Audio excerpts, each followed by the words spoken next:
تر الظالمین مشفقین مما کسبوا، تم دیکھو گے قیامت والے دن ظالموں کو کہ وہ ڈر رہے ہوں گے اپنے کرتوتوں کے سبب جو دنیا میں انہوں نے کمائے تھے۔ یہ دنیا میں بھی یعنی جو لوگ برے اعمال کرتے ہیں جب ان کی عدالت میں پکڑ آتی ہے تو وہ اندر سے ضمیر ان کو خود ملامت کر رہا ہوتا ہے کہ اب تو مارے گئے، اب پکڑ کے سوا کوئی چارہ نہیں۔ اور پھر اللہ کی عدالت جہاں کوئی چھڑوا نہیں سکتا، کسی کی دھوں زبردستی نہیں ہے، کوئی جھوٹی گواہی قبول نہیں ہو سکتی، کوئی سفارش قبول نہیں ہو سکتی، جب اللہ تعالیٰ کی بارگاہ میں کو پکڑا جائے گا تو وہ دل ہی دل کے اندر ڈر رہے ہوں گے، لرزاں و ترساں ہوں گے۔ وَهُوَ وَاقِعٌ بِهِمْ، جبکہ وہ عذاب ان پہ واقع ہو کر رہے گا۔ یعنی ڈرنے سے یہ نہیں ہوگا کہ وہ کبوتر کی طرح آنکھیں بند کر لینے سے عذاب غائب ہو جائے گا، وہ جو ڈر رہے ہوں گے وہ واقعی ان کے ساتھ ہو بھی جائے گا۔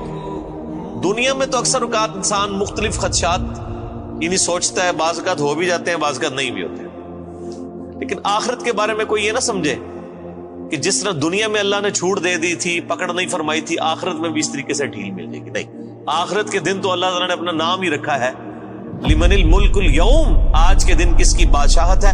للہ الواحد القہار، اس اکیلے قہار کی بادشاہت۔ اللہ نے قیامت کے دن اپنا نام غفور الرحیم نہیں رکھا ہوا، قہار رکھا ہوا، چھایا ہوا سب پر۔ اور ظاہر حقیقت ہے کہ ہزاروں سال کی انسانی تاریخ میں اللہ تعالیٰ نے صبر فرمایا ہے۔ بخاری مسلم کی حدیث ہے کہ اللہ تعالیٰ سے بڑھ کر کوئی صبر کرنے والا نہیں ہے۔ لوگ اس کے لیے اولاد تجویز کرتے ہیں، اسے گالیاں دیتے ہیں اولاد تجویز کر کے، لیکن پھر بھی ان کا رزق بند نہیں کرتا۔ سب سے بڑھ کر صبر فرمانے والا اللہ ہے، لیکن یہ صبر اس دنیا کی زندگی تک ہے۔ آخرت کی زندگی میں اللہ تعالیٰ نے پھر کسی کا لحاظ نہیں کرنا، حق کا وہ تو پھر واضح آ گیا۔ وَمَن يَعْمَلْ مِثْقَالَ ذَرَّةٍ خَيْرًا يَرَهُ وَمَن يَعْمَلْ مِثْقَالَ ذَرَّةٍ شَرًّا يَرَهُ، جس نے ذرے کے برابر بھی نیکی کی ہوگی وہ بھی پیش کر دی جائے گی، اس کے سامنے رکھ دی جائے گی، اور جس نے ذرے کے برابر گناہ بھی کیا ہوگا وہ بھی سامنے رکھ دیا جائے گا۔ یہاں تو اکثر لوگ کہہ دیتے ہیں جی اللہ تعالیٰ نے چھوٹی چھوٹی گلاں نال کی لینا دینا، اور اللہ تعالیٰ ہمارا ذرے کے برابر بھی نیکی کی اجر پاؤ گے، اور ذرے کے برابر گناہ بھی کیا اس کا پھر تم انجام دیکھ لو۔ بولے اعوذ باللہ تعالی اللہم اجرنا من النار، اللہم اجرنا من النار، اللہم اجرنا من النار، اللہم من احییتہ منا فاحیہ علی الاسلام ومن توفیتہ منا فتوفہ علی الایمان۔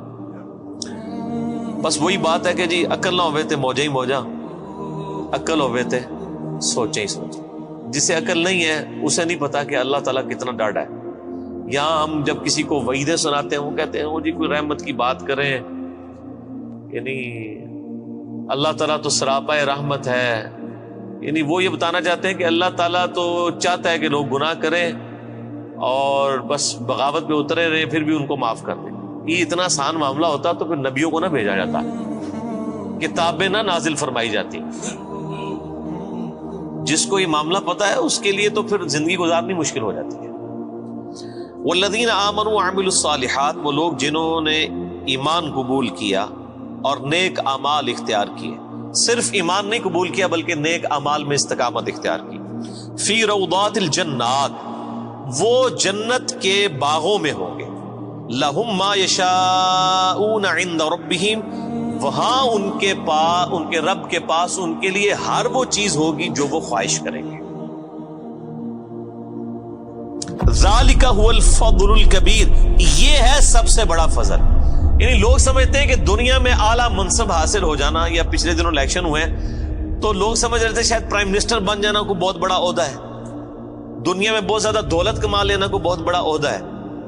اللہ تعالیٰ ہمارا ذالک هو الفضل الکبیر، اصل میں اللہ کا فضل اس پہ ہے جس نے ہمیشہ کی کامیابیاں حاصل کر لی۔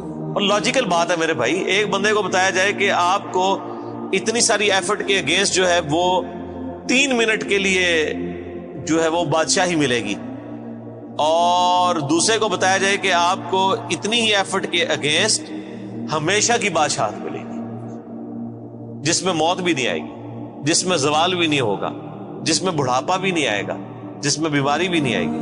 تو کون سا بیوقوف آدمی ہے جو یہ 3 منٹ کی، اور یہ 3 منٹ کی زندگی آخرت کے مقابلے پہ، آخرت کا جو ایک دن ہے وہ 50,000 سال کا دن ہے، قرآن حکیم میں آیا سورۃ الحاقہ میں۔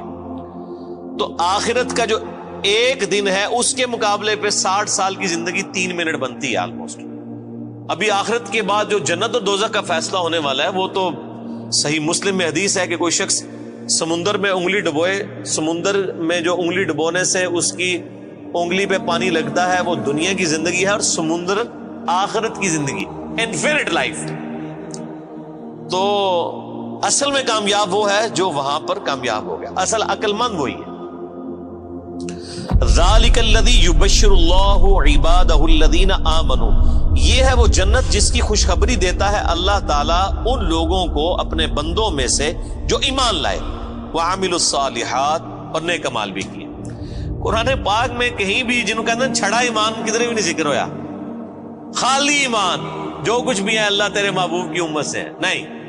ہمیشہ اب یہ حالانکہ وعملوا الصالحات اسی سے پچھلی آیت میں ریپیٹ ہو چکا تھا, لیکن پھر کہا کہ یہ بشارت ہے, یعنی وہم نکالا ہے, کسی کو خدشہ بھی نہ ہو کہ صرف ایمان کی بات کی تو کہہ دی کلمہ تو پڑھا ایک نہ ایک دن تو جنت ہی چلی جانا ہے.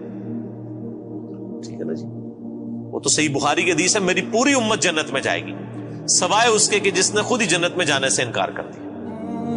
تو صحابہ نے پوچھا یا رسول اللہ صلی اللہ علیہ وسلم کس نے انکار کیا؟ تو آپ نے بڑا سمپل جملہ ارشاد فرمایا کہ جس نے میرا حکم مانا وہ جنت میں جائے گا, اور جس نے میری نافرمانی کی اس نے جنت میں جانے سے انکار کر دیا. یعنی ایک جملے میں پورا دین کور کر دیا. یہاں پہ لوگ کہتے ہیں او جی وہ جناب وہ داڑھی چ اسلام دے نہیں ہے نا جی, اور صرف نمازیں ہی تو اسلام نہیں ہے نا. تو کون کہہ رہا ہے کہ صرف داڑھی اور نمازوں میں اسلام ہے؟ لیکن اسلام میں تو یہ ساری چیزیں موجود ہیں. اسلام میں داڑھی بھی ہے, اسلام میں نماز بھی ہے, اسلام میں حقوق اللہ بھی ہیں, حقوق العباد بھی ہیں, بیویوں کے حقوق بھی ہیں, ماں باپ کے حقوق بھی ہیں, اللہ کے بھی حقوق ہیں. تو یہ ساری کی ساری ٹوٹل پیکج مل کے جو ہے وہ اسلام ہے نا. ادخلوا فی السلم کافہ, اے ایمان والو اسلام میں پورے کے پورے داخل ہو جاؤ. یہ جو لولا لنگڑا اسلام لیے پھرتے ہیں نا, کسی نے صرف وہ خدمت خلق کا اسلام پکڑا ہوا ہے, کس نے وہ یعنی داڑھی کا اسلام پکڑا ہوا ہے, کس نے صرف پگڑی کا اسلام پکڑا ہوا ہے, کسی نے صرف نماز پڑھنے کا پکڑا ہوا ہے اسلام, باہر نکل کے ساری بے ایمانیاں کرتے ہیں. یہ جزوی اسلام اللہ تعالیٰ کو نہیں چاہیے. اس اسلام کی تو مثال کسی شخص کے ایسے نامہ اعمال کا تالاب ہے کہ جس کے اندر مسلسل گٹر کا پانی گر رہا ہے, وہ صاف ستھرا پانی کسی کے کوئی کام نہیں آئے گا. جب اس کے اندر گٹر کا پانی گر رہا ہے اس ملاوٹوں کے ساتھ, حرام خوریوں کے ساتھ, حق تلفیوں کے ساتھ, بدماشیوں کے ساتھ, اس طرح کا دین تو اللہ تعالیٰ کو نہیں چاہیے. اللہ تعالیٰ تو کہتا ہے ٹوٹل پیکج لینا ہے, جس نے داخل ہونا ہے اسلام میں پورے کا پورا داخل ہو, ادروائز اللہ تبارک و تعالیٰ اس کا اسلام جو ہے نا وہ اس کے منہ پہ مار دے گا قیامت کے دن. جن لوگوں نے نبیوں کی صحبت کی ہوئی, اگر انہوں نے بھی ٹرو رسپانس نہ کیا ان کی پکڑ ہو جانی ہے, باقی تو کسی کھاتے میں نہیں. تو اللہ تعالیٰ بارہ کہ اس کی بشارت دیتا ہے اللہ تعالیٰ اہل ایمان میں سے اپنے ان بندوں کو جو ایمان لائے اور نیک اعمال اختیار کیے.